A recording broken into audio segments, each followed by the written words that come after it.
Hello friends, சுவையான கோதுமை மாவு நூடுல்ஸ் எப்படி செய்கிறேன்னு பார்ப்போமா? அதுக்கு தேவையான பொருள்: ஒரு கப்பு கோதுமை மாவு, ஒரு டம்ளர் சுடுதண்ணி, கொஞ்சோண்டு உப்பு போட்டு மாவை சுடுதண்ணி ஊற்றி கொஞ்சம் கொஞ்சமாக நல்லா பதமாக பிணைஞ்சி வச்சு மூடி தனியாக எடுத்து வச்சுக்கணும். இப்போ ஒரு பெரிய வெங்காயத்தை குட்டி குட்டியாக கட் பண்ணி வச்சுக்கணும். ஒரு தக்காளியை கழுவி கட் பண்ணி வச்சுக்கணும். அது மாதிரி முட்டைக்கோஸ் வேணால் நம்ம போட்டுக்கலாம், அதையும் வேணால் கட் பண்ணி எடுத்து வச்சுக்கணும். கொஞ்சோண்டு மல்லிச்செடி ஆஞ்சு அது குட்டி குட்டியாக அறுத்து வச்சுக்கணும். ஒரு பச்சை மிளகா, ஒரு வெள்ளைப்பூடை இடித்து வச்சுக்கணும். ஒரு பேனில் நம்ம தண்ணியை நல்லா நிறையா தண்ணி ஊற்றி அதில் 2 சொட்டு எண்ணெய் ஊற்றி கொஞ்சோண்டு உப்பு போட்டு இந்த கோதுமை மாவு நம்ம பிணைஞ்சி வச்சுருக்கத ஒரு முறுக்கு விளக்கில் போட்டு உங்களுக்கு எந்த டிசைன் அச்சு பிடிக்குதோ அதில் புழிஞ்சு இப்படி நல்லா சுடுதண்ணி தண்ணி கொதித்த உடனே அதில் இப்படி புழிஞ்சு விடணும். புழிஞ்சு விட்டு தண்ணி கொதிக்கிறதுக்கு முன்னாடி புழிஞ்சிங்கன்னா மாவு வந்து கரைஞ்சிரும். அதனால் தண்ணி நல்லா கொதி வந்ததும் அதுக்குள்ளே இப்படி புழிஞ்சு விட்டுறணும். எண்ணெய் நம்ம ஒரு 2 சொட்டு ஊற்றுறது எதுக்குன்னா, ஒன்றோட ஒன்று ஒட்டாமல் அந்த நூடுல்ஸ் தனித்தனியாக பொலன்னு வர்றதுக்காக அந்த எண்ணெயை நம்ம 2 சொட்டு விட்றோம். கொஞ்சம் கொஞ்சமாக நம்ம புழிஞ்சு விடணும்.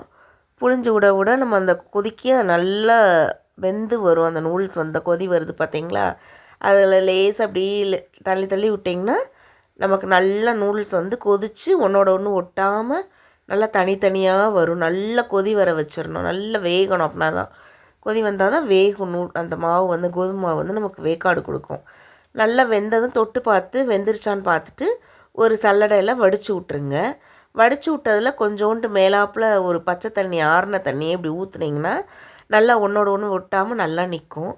அப்புறமா ஒரு பேனில் எண்ணெய் ஊற்றி கொஞ்சோண்டு பெருஞ்சீரகம் பொரிஞ்சதும் அந்த அறுத்து வச்சுருக்க தக்காளி, வெங்காயம், வெள்ளைப்பூடு, பச்சை மிளகா எல்லாத்தையும் வரிசையாக போட்டு கொஞ்சம் உப்பு போட்டு வதக்கணும். அப்படின்னா நல்லா வெங்காயம் தக்காளி மசிஞ்சு வேகும். அதில் கொஞ்சோண்டு மிளகாப்பொடி, உப்பு, கொஞ்சோண்டு கறி மசால் தூள் எல்லாத்தையும் உள்ளே போட்டு நல்லா வதக்கணும். வதக்கினோடனே அந்த மசால் வேகிறதுக்காக கொஞ்சம் தண்ணி ஆட் பண்ணிக்கிறோம். தண்ணி ஆட் பண்ணிவிட்டு நம்ம வதக்குறோம். அதில் முட்டைக்கோசு, நம்ம கேரட்டு, பீன்ஸ்காய் எதுனாலும் நம்ம போட்டுக்கலாம். பன்னீர் போட்டுக்கலாம். குழந்தைங்களுக்கு எது பிடிக்குதோ அதை நம்ம சேர்ந்து போட்டு நம்ம கிண்டி கொடுக்கலாம். நல்லா அந்த மசால் வதங்கினதும் அந்த நம்ம வேக வச்சு வடித்து வச்சுருக்கோம் பார்த்தீங்களா, அந்த நூடுல்ஸையும் நல்லா உள்ளே போட்டு நம்ம கிண்டணும். இது கோதுமை மாவில் செய்கிறனால குழந்தைங்களுக்கெலாம் ரொம்ப நல்லது. வெளியில் பாக்கெட்டு நூடுல்ஸ் வாங்கினா நமக்கு பயப்படுவோம், வயிறு புண்ணாயிரும், அது இதுன்னு நமக்கு ப்ரிசர்வேட்டிவ் அதில் நிறையா சேர்க்கறனால அதை நம்ம கொடுக்குறதுக்கு யோசிப்போம். இது வந்து யோசிக்கவே தேவையில்லை. நம்ம வந்து பிள்ளைங்களுக்கு தாராளமாக வீட்டிலே செஞ்சு கொடுக்கலாம். பெரியவங்களுக்கும் நம்ம இதை சாப்பிட்டுக்கலாம். ஏன்னா இது கோதுமையில் வீட்டில் செய்கிறனால நல்ல ஹைஜீக்கான ஃபுட்டு. நீங்கள் வீட்டில் ட்ரை பண்ணி பாருங்கள் ஃப்ரெண்ட்ஸ். தேங்க்யூ.